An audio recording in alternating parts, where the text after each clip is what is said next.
Doctor, you talked about cancer a little bit.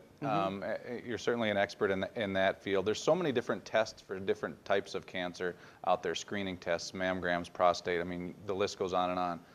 Are those worth it? Is there benefit to those tests? Absolutely not. Scott, cancer is cancer. And the only two ways to define cancer or give it a name is to name it where it occurs. If it occurs in the liver, you have liver cancer, duh. You know, kidney or skin cancer and so on. Or the way you diagnose it or basically find out about it in the laboratory setting. The way basically the test is done. You know, Hodgkin's disease, non-Hodgkin's disease. It only is determined by how you basically find it in the laboratory.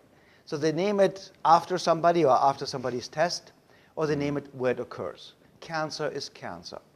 And cancer is nothing else than a total breakdown of energy. We are all born with cancer. From the very first moment we are born, we have potential cancerous cells in our body. So from day one, our immune system grabs the mutated, atrophied, dead, half-dead cells, whatever they are, and just gets rid of it.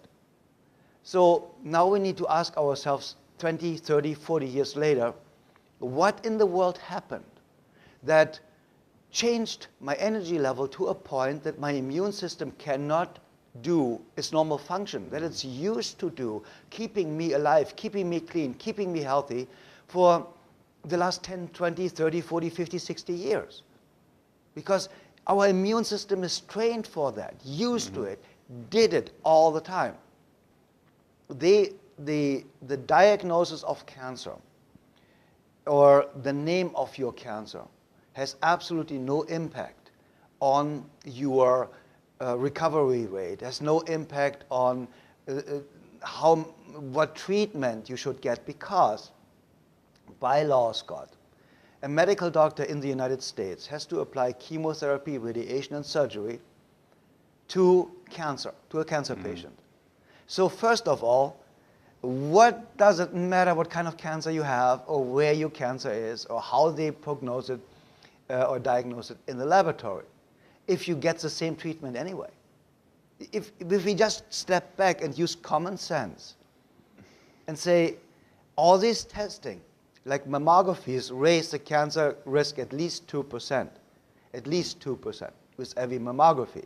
Putting 50 pounds of pressure in the most loaded tissue of a female body, the breast, putting 50 pounds of pressure on it, that is absurd. And then radiating it, it's a crime.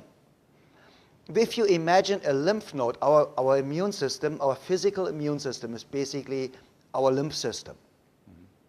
And we have 4 times more lymph liquid than blood. And we basically, if we really shorten it down to it, our lymph system is our physical immune system. So the lymph nodes, they are collecting the poisons and are like a chemical plant and neutralizing the poisons so that the body can eliminate them. Okay. Now imagine this same lymph node has so many poisons in it that it is really, really like a pimple. You know, like sometimes you look at somebody and he has a pimple on the forehead and you want to squeeze it.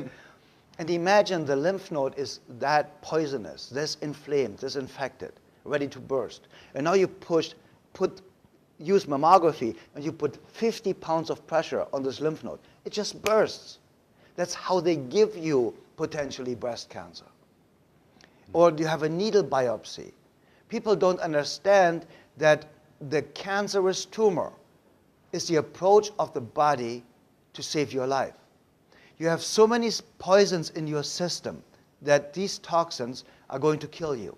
Now the body builds a bag and collects all the poisons from your body in this bag and isolates it.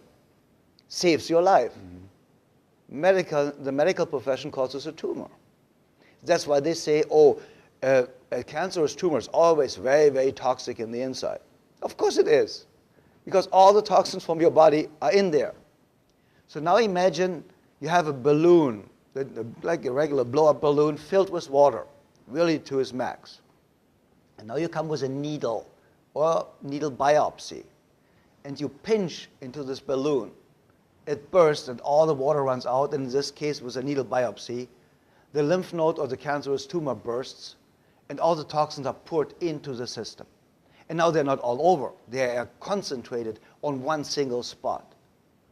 And now these people have, due to a miracle, very fast growing and a very aggressive cancer overnight. They didn't have that cancer before. They got this cancer that day with a needle biopsy or with a mammography or whatever might be out there. So to answer your question with a long loop, early detection doesn't, statistically even, doesn't make any sense. They just start killing you earlier. If you just imagine breast cancer, for example, goes for 7 to 10 years to a size that you can even diagnose it. It grows 7 to 10 years. Let's say a woman is 70 years old. And it grew for 10 years to a size, the head of a needle pin. Now it can go another 10 years to double the size. Now the woman is 80-ish. So the average lifespan is about 80, 83, 86 for a woman. So why even start slaughtering this poor woman? Why even bother? Because nothing will happen. I don't know if you remember, Scott, my own grandmother had a bad lymph node in her breast for 28 years. It didn't grow. It wasn't bad. And then a medical doctor, a young medical doctor, talked her into surgery, scared her into surgery, and she started dying for the next 3 years, the most horrible death I've ever seen. But for 28 years, she had this lymph node in her breast. It was cancerous. It didn't grow. It didn't do anything. It didn't hurt, nothing. And so we need to start using more common sense. If you diagnose a cancer, what do you do with this information? As a medical doctor, chemo, radiation, surgery.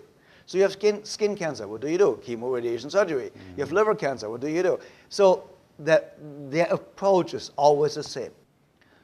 So early diagnostic and all these different tests only do one thing. It adds to the $162 billion a year that the early diagnostic and the research community for cancer is swallowing every single year. The cancer industry itself, treatment, is a $60 billion industry. The cancer prevention and early detection is a $162 billion industry. And here, Scott, is your answer. The only reason to work for all these early detection techniques, all these early prognostics, all these specific diagnostic techniques, with a 90-year-old woman, that's why this came up to my head, my hair cutter, cutting the rest of what's left, she told me that her mom, they said her mom has an 0.1% chance there is something wrong with her, and they want to do all this testing. This woman is 90 years old. They want to do all this testing to make sure there's nothing wrong. It's laughable. It's a joke. And even if they find it, what do they do then? Now they do chemo, radiation, on a 90-year-old woman. It is just ridiculous. And to conclude that answer, their early detection methods are only created to make earlier customers so that they can treat the cancer patients longer, because statistics show if you treat a cancer patients with chemo, radiation, and surgery, they might live 17 days longer than people that are not treated. But the people that are not treated with that, they have quality of life. They still have their hair. They still look good. But the second you get into the medical treatment, you lose your hair, your fingernails, your teeth rot out, you turn blind, you die early, and there's no quality of life to begin with anymore. On the other hand, there are 400 known natural cancer cures out there. So why even consider a medical doctor? And I just remembered, because I said it yesterday at my speech, National Geographic conducted a study with 100-year-old people. And not people that were dying, people that were 100-year-old and vital and fit and have a high quality of life. And the absolute only thing they had in common, not diet, not exercise, nothing. The absolute only thing they all had in common was they never went to a doctor. You know, I mean, they broke their leg or something, different story, accidents. But they all never went to a doctor. And that's, I think, is very, very significant. Yeah.